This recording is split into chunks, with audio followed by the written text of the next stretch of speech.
Good morning. I am coming to you from a very cool client's house who has a brownstone in Brooklyn, and sometimes I do get my hands dirty.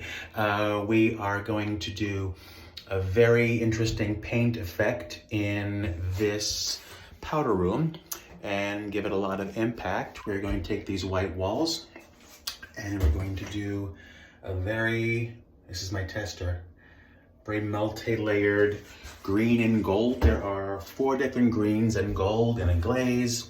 It's very complicated, but this is why I'm doing it myself, not trusting it to somebody else. I'll walk you through it step by step. Talk to you soon. Hey guys, we are back. Very, very important step. Tape all your edges. It's very, very important. You want nice, clean edges in all of this. Otherwise, it's gonna look crappy later on. And get the good tape. So here you can see we have cut the corners and we are now rolling on the first coat, which is the base coat of a dark hunter green.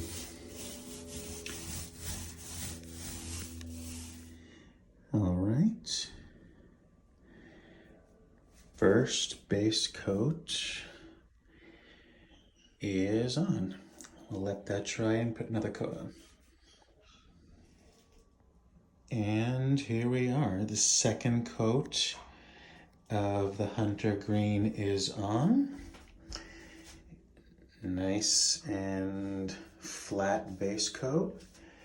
And this is going to dry for at least an hour. And then we will have some fun. All right, so we are in a green room, and now the fun is going to start. This is a sea sponge. You wet it a little bit, and I'll show you what happens next. All right, so we're going to take, we have 3 other greens that are much lighter. We're going to take the lightest one of those greens, and I'm gonna put it just a little bit, not a lot, just a little bit, in just an old empty takeout container like that. Super, super simple. And we're going to take our sponge and dab it. Just a little bit of paint on it, not a lot, just a little. And then when we go to the wall, we're just gonna paint it.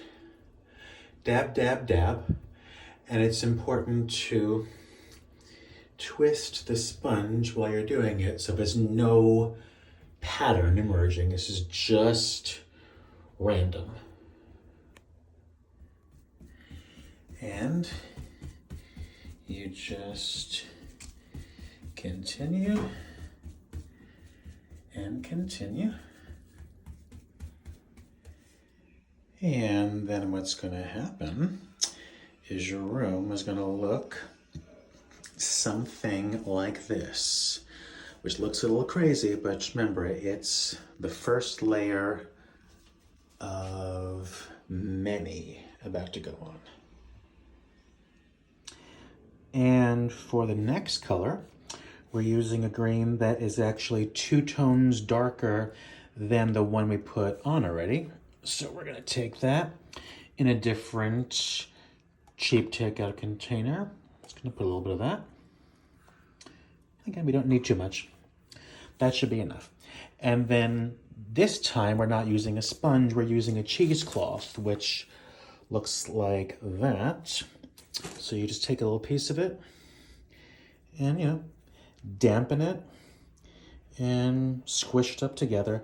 This is gonna make a much softer impression than the sponge, which makes a much harder impression. And you'll want to put a glove on your hand because this part does get a little messy. So we're going to take our paint and our cheesecloth, little dab, and squish. We want a sort of randomness about this. And then back to the wall, real easy. And this is much softer. See? Take a little more. And see, it has a completely different look. And then, you keep going.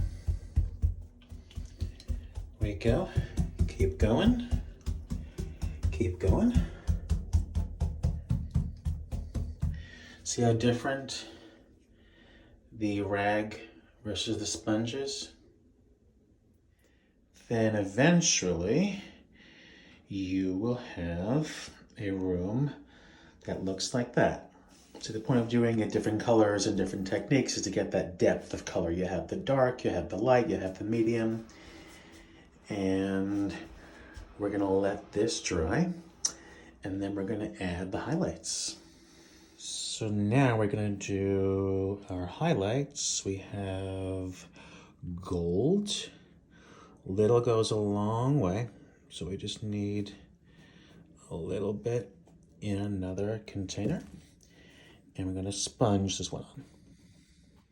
We're gonna take just a little paint on the sponge, a little dab, and then